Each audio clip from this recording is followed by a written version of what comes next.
ரைடரோட கஷ்டம் என்னென்னு இதை பார்த்தா உங்களுக்கே தெரியும்.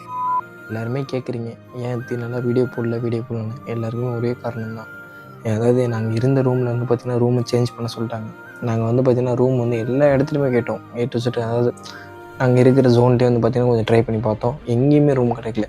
நீங்கள் ரைடர்ஸா, உங்களுக்கு ரூம் இல்லை அப்படின்னு சொல்லி எல்லாருமே இது பண்ணிட்டாங்க. இன்றைக்கி காலையில் வந்து பார்த்திங்கன்னா ரூம் வந்து நம்மளை வெக்கேட் பண்ண சொல்லிட்டாங்க. அங்கே ரூம் வெக்கேட் பண்ணி எல்லா திங்ஸுமே வெளியே தான் இருந்துச்சு.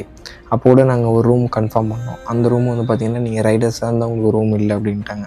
கடைசியில் இப்போதைக்கு நம்ம எங்கே இருக்கிறோன்னா பாருங்கள், மணி 1:42, 2 மணி ஆக போகுது. இப்போ கூட நமக்கு வந்து பார்த்திங்கன்னா ரூமே சுத்தமாக கிடைக்கல. இதுவே வந்து பார்த்திங்கன்னா நம்ம ஃப்ரெண்டோட ரூம் தான். இங்கே பார்த்தீங்கன்னா உங்களுக்கே தெரியும். அப்படியே அந்த ரூமை காட்டாங்க.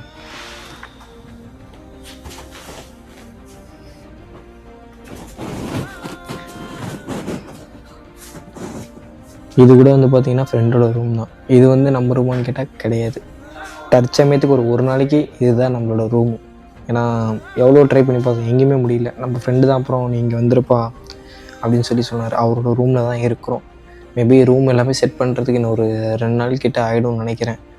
ஆனதுக்கப்புறம் நம்மளோட சேலஞ்ச் வீடியோ ரெகுலராக கண்டினியூ ஆகும். ரைடரோட கஷ்டம் என்னென்னு இதை பார்த்தா உங்களுக்கே தெரியும். ரூம் இல்லைன்னா எவ்வளோ பெரிய கஷ்டன்றதை நான் அனுபவிச்சிட்டேன்.